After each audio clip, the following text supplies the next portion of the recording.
Killing Fields of Amsterdam, presented by Steve Brown, the notorious so-called drug lord of the Amsterdam noir. Theft, smuggling, rip-offs, betrayal, revenge, murder. Steve Brown is one of the few people that still lives to tell you the true story. Drugs, gambling, prostitution. Take a glimpse into the mind of the man that knew both killers and victims in over 40 homicide cases in the Amsterdam underworld.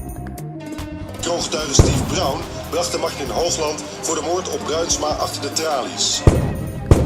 Brown also escaped an attempt on his life by a professional Balkan assassin. In de jaren 80 en 90 kan je zeggen dat de bakermat of Killing Fields of Amsterdam op de Amsterdamse wallen is ontstaan.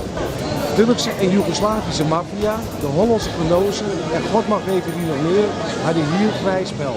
Oh, wat mooi!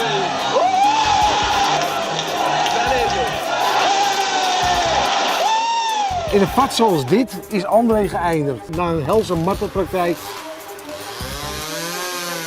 en vervolgens de pomp ingepleurd. Ik runde in die tijd met mijn Chinese vrienden het knoert van een illegaal casino. Prostitutie was eigenlijk maar een bijzaak.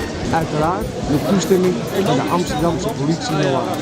Best-selling crime author Steve Brown, once owner of the infamous government-subsidized coffee shops The Happy Family, knew all the notorious gangsters from that time and beyond.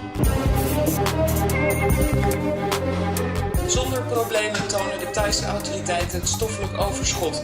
Deze keer overleefde Mieren het niet. De man liep zijn kantoor binnen, zei wat en schoot hem door het hoofd.